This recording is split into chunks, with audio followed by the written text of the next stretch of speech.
Hey guys, this is Butch. I'm here in Georgetown, Kentucky with my grandson. Elijah. Oh, Elijah. Yeah. Sometimes I forget things.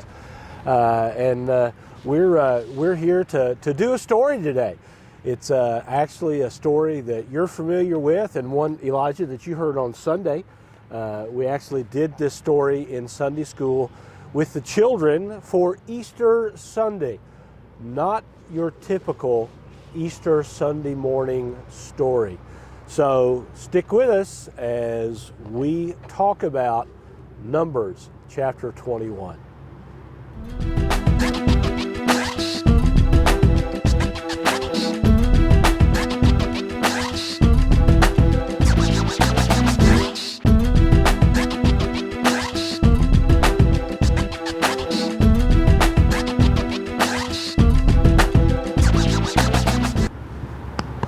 All right. Well, I'm excited to be here today. Our granddaughters are having an event at my house, and so I said, "Hey, Elijah, why don't we just grab the cameras and we'll go do a quick video of a story." So here's the story that we're going to do from God's Word. Just a little information you need beforehand. The children of Israel have been wandering in the desert for about 39 years at the point of this story. They were going to go into the promised land, but they refused because they were afraid, which basically meant they didn't trust God to do what he said he would do, right? And so God said, all right, he didn't kill them, but he let them wander around in the wilderness for 40 years until all those 20 years and older had died. Just before this story, Moses and Aaron had sinned against God by doing something he had asked them not to do. And so God's judgment on them was, you're not going in either. So just prior to the story, Aaron had died in the wilderness. And every day, God had given them manna, food from heaven. Just before this story, he had miraculously provided water for the children of Israel. And Elijah, do you remember about how many people there probably were? About 3 million, right? Yeah, it was around 3 million. So not just a few people. And as you're going to see in the story, they went around the land of Edom because they asked the Edomites, who are kind of their cousins in a way, hey, let us go through your country. And the Edomites went, nope, not going to do it. They didn't trust him. So here is our story from God's Word. Now, the children of Israel traveled from Mount Or and went by the way of the Red Sea so they could go around Edom. And the heart of the people became very discouraged on the way. And they spoke against God and against Moses and said, why'd you bring us up out of Egypt to kill us? There's no food, there's no water, and we detest this terrible bread. So the Lord sent poisonous vipers among the people, and they bit the people. And many of the children of Israel died. And so the children of Israel came to Moses and said, hey, we have sinned against God and against you. So pray to God that he takes away the snakes. And so Moses prayed. And God said, make a bronze snake and put it on a pole. And so it'll be that when that is lifted up, if anybody's been bitten, if he looks at it, he'll live. So that's what Moses did. He made a bronze serpent, put it on a pole, and if anybody had been bitten and they looked at the serpent, they would live. So Elijah, I wonder, what do you think it might be like to be a child, right? And your parents do something that means you don't get to go into this really awesome land, but instead you got to wander around in a desert for 40 years. And while you're wandering, you watch your grandparents and all your uncles and aunts. You watch everybody that you grew up with dying around you. What might that be like for you, do you think? Well, I mean, I am a child. I know. That's. I figured your opinion would be pretty valid, right? True. I'd probably be pretty, sad. Okay, pretty sad. And, probably angry too, because I think I would feel like God was doing this for something that I didn't do. Yeah, something you didn't do, but something that who did? My parents and my uncles and my aunts and my grandparents. Yeah. But I like what you said there, because it is pretty typical for us, isn't it? That if there's something we do that brings consequences, do we normally like to say, "Oh yeah, my bad, that was me"? Is that what you do at home? Nope. Yeah, no, not usually. Well, let's look at the first part of this story. So, as the children of Israel traveling, their souls became very discouraged, and they spoke against God and against Moses and said, "Why'd you bring us up out of Egypt to kill us? There's no food, there's no water, and we hate this loathsome bread, this terrible bread." So, when you see that, I mean, what do you think about these? You know, these are the kids that are getting ready to go into the land of promise in about a year or so. Yeah. But when you hear them complaining, I mean, what do you think about them from what they said? Well, they aren't very thankful, and they aren't very grateful about anything. Wow. And I see that because they are wandering out in the desert. Yeah. But Yeah. they say that they hate this miserable bread. They said there's no food, there's no water, and they hate this bread. So bread is food, right? Yeah. So Yeah. So they're accusing God and Moses of not giving them food, and yet, God's raining down food from the sky. yeah, 6 days a week, right? Sounds really So, cool. yeah, it does sound kind of cool, doesn't it? Kind of angel food, right? But I like what you said about they're not grateful. I mean, has God done anything for them up to this point? Well, He is raining down food from heaven.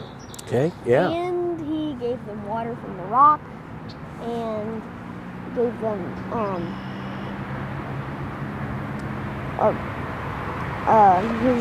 He's giving them a lot of things. Well, you know, and I wonder, do you think, because you've not ever been in a desert, right? Nope. And Pop has had the opportunity to be in the desert quite a bit in several different places. Do you think it would be easy to get everything that you needed to eat and to drink in a desert if you've got 3 million people that are marching and moving every day? Well, I'd say you'd probably have to go to a really supersized Walmart. Okay, yeah, you need a big store and a lot of money, right? A lot. A lot like of money. A trillionaire or something. So, yeah, but instead, God provided for them supernaturally. I wonder, do you think that God might have had something He wanted them to learn by doing that for them, even though they were in a tough situation, right? They're in a desert. They were in the desert, and they were just wandering around aimlessly, pretty much. Yep, pretty much. But I think that God was trying to teach them that He was trustworthy and that they could rely on Him. Wow. To give them, and especially like in the later half of the story when he sends the vipers, and the people ask Moses to pray to God, and so he does, and he says, lift up a serpent on the pole, and if they look at it, they'll live. That just shows that I think they can depend on God because He gave them an opportunity to be saved. Well, let's talk about that a little bit. So in the second part of the story, so God sent poisonous vipers among the people, and they bit the people, and many of the people of Israel died. And so they came to Moses and said, we've sinned against God and against you, so pray to the Lord that He takes away these vipers. Moses prayed, and God said, make a bronze serpent, put it on a pole, lift it up, and if anybody's been bitten, if they look up, they will live. And so that's what Moses did. He made a bronze serpent, put it on a pole, lifted it up. If anybody had been bitten by one of the vipers, they lived. So, I find it interesting that you would go to that part of the story, and it makes a lot of sense.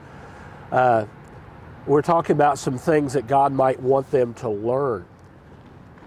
I mean, what do we learn about the people that they said, okay, yeah, we messed up, pray to God take away the serpents? I mean, do you learn anything about their heart from the way they approached Moses there? Well, there's two things that I think about that, and one of them is the fact that they ask Moses to pray to God. I feel like I found that interesting that he doesn't he's not like they don't just like immediately cry aloud to God themselves, but they go up to Moses and they're like, hey, we sinned and now we'd like you to pray and take away the snakes, if you wouldn't mind. Well, I wonder what might we learn about them from the fact, I mean, did they ask Moses, okay, what do we need to do? No. Did they ask him, okay, what was God's purpose in these poisonous snakes? No. They just told him, hey, pray that God would take the snakes away. Huh. So I'm curious. I mean, I'd like to hear your opinion on this, because you're younger and children tend to see things kind of black and white. But so they came and said, hey, we have sinned against God and against you. So do you see them repenting here? I mean, do you see them like, oh, wow, yeah, ooh. Not really. Okay, what do you see? I mean,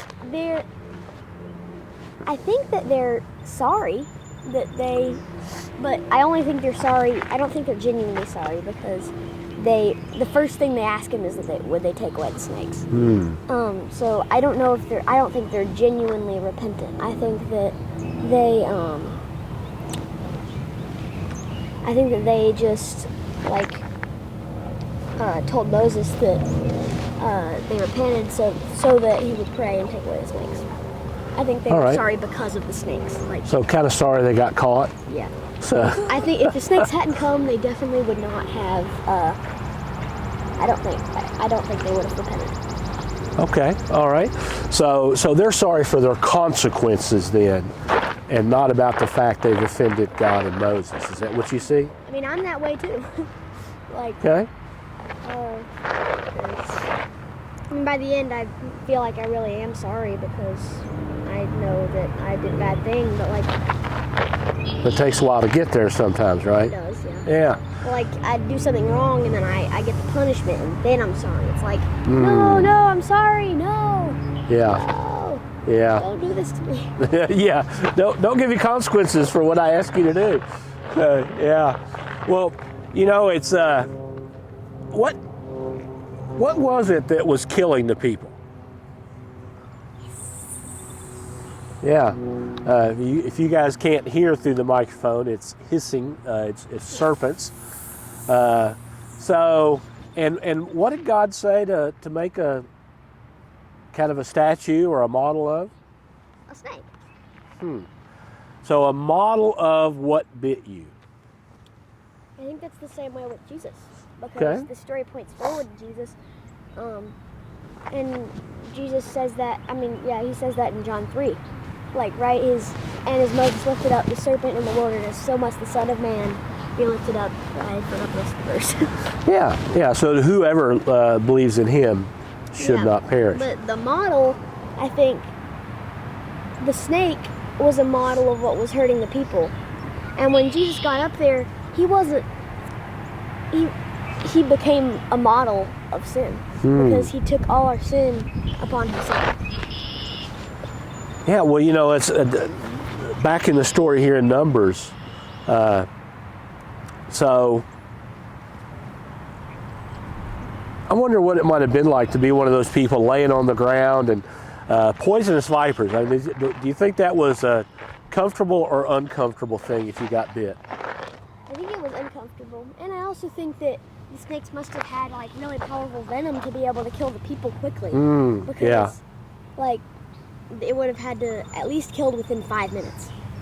You think? Yeah, we're not told in the story, but we're not. But yeah. I mean, I think I can assume that because the people were dying so rapidly. Now, does it say they were dying rapidly, or they were dying after they were bitten? Well, they were just dying. But I also think that they must have been they must have been like very venomous snakes that would have killed people in a short time because the people, like by reading the story, I feel like the people might not have had that much time to look up at the snake. Well, let's think about that a little bit. So, what was it Moses was going to do with the snake? He was going to lift it up on a pole. And what was required to be healed of your snake bite? All you had to do was look at it. But how many people were there? 3 million. So, you would need a Tall pole. a really big pole, or somebody marching around pretty quickly, or we're not told all the specifics, right? But if people were dying super quickly, would there be much of a chance for anybody to be healed, do you think? And I don't know, I'm just wondering. No. I hadn't thought about that before, so I'm just trying to wrap my head around, kind of what's going on in the story. Probably would have had time to look up at the snake. Okay, 3 million, that's let's say, I think Lexington, so that's 10 times Lexington. Yeah. But I think that... It's a lot of people, isn't it? It's a lot of people. I think that he would have had to place it on, I think they must have had to been near a hilltop of some kind, like a really tall hilltop. Yeah, for people to look up. To be way up there, that way people... Well, and and I'm thinking though, even getting information, they didn't have cell phones, didn't have email, so just getting that much information, the information to the people of, hey, here's what you need to do. I can imagine that would have not been easy, right? I mean, maybe they just saw maybe they just were looking around to see other people, and then they saw the snake and they're like, "Oh, I'm here." Well, I hadn't thought about this before. Do you think the people who were telling the people about what they needed to do you think that was an important message to get out to those that have been bitten? Yeah. I also think the people who got... I know he's dead. How many times you get told you look like Roger Ebert? Oh, now I've never heard that before, but I'm just telling you, I go, but I know you're dead. Yeah, yeah, I didn't come back just for this. So. Are you getting coy, or am I just in? Oh, you're fine. You're fine. No problem at all. But I think that the people who got healed must have also been given some kind of immunity, because it's like they get healed and then they could just get bitten again. Wow. I think they must have had to been given some kind of immunity to where if they got bitten, or the snakes wouldn't want to go near them, or that kind of thing. Or could it be that they would just need to look up again? Maybe. But I hadn't thought about this before. Just you and I sitting here in this amazing place and talking about it. But until they got the news about what to do, they really didn't have any hope, did they? No.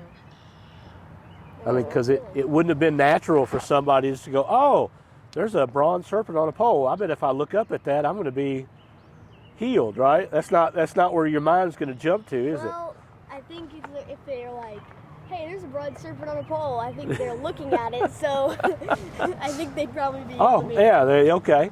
Well, let me ask you a question. We talked a little bit about this in the children's time on Sunday. Do you think there were people who struggled with looking up at the serpent? I think there had to have been a lot of them that were probably looking up at this bronze snake of all things in the world, that's gonna heal us. I mean, it's such a simple action, but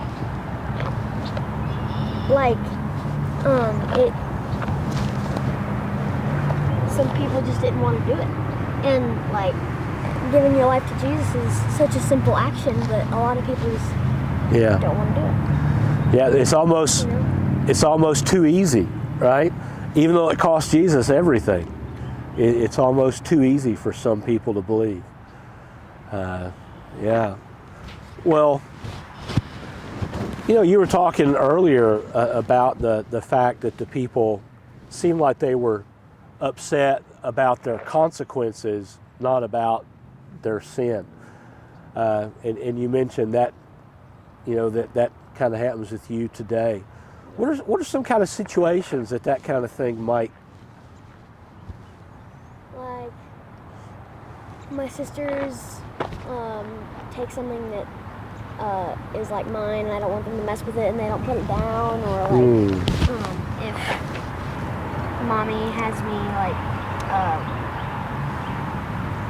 If I'm like in the middle of something and then mommy calls me down to do something else. Ooh, it's like, interrupts your schedule. Yeah, it's like, I don't want to. And oftentimes our excuse is, we'll be there in a minute, and then 10 minutes goes by, and then another 10, and then another 10, and before you know it, an hour's passed, and you still haven't done what mommy said.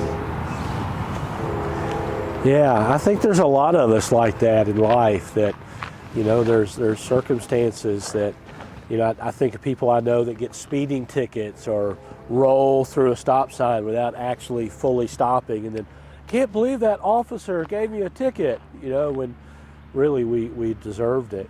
Yep. So, you talked a little bit about faith and looking up in Jesus, and you came to faith at a relatively early age, right? I don't feel like it was that long ago. I was 7. Okay. Was I 8? I don't remember. You're 7 or 8, and you're what, 6 now? I'm 11. 11. Yeah. Okay. All right. It's actually one of the easiest numbers in the world to remember. Yeah, it is. Yeah, the 2 sticks, 2 ones. So you're 11 now, but now after you came to faith in the Lord, was there a time maybe that you still struggled with the fact that you'd looked up and like, wow, was this real, or is Jesus real, or? Oh yeah, there's been a lot of times where I've read the Bible, and I've been like, especially with Jesus' crucifixion and his birth and his resurrection, it's like, yeah, how do I know all this stuff happened? Like, what's my insurance here? Like, how do I know that when I die, I am going to go to heaven? There is some heaven. Yeah, you want a cloud to say, somewhere. It's real. So. Yeah, like that would be great if the cloud spelled a message. It's real. It's real. Yeah. Well, I think there's a lot of times that folks have those struggles, and we all want those questions. For me, when I came to faith in Christ, when I looked up, one of the things I prayed that night is that God would do something in my life. And I wasn't like, hey, I need you to do this. I was asking because I had almost no foundation, no knowledge of the Bible. And I just said, hey, God, I'd appreciate it if you would let something happen in my life so I would know that this decision I made tonight was a real thing and not just, I'm not just praying up to the ceiling. And the next day, your grandfather had kind of a foul mouth. I cussed a lot, like every other word kind of thing.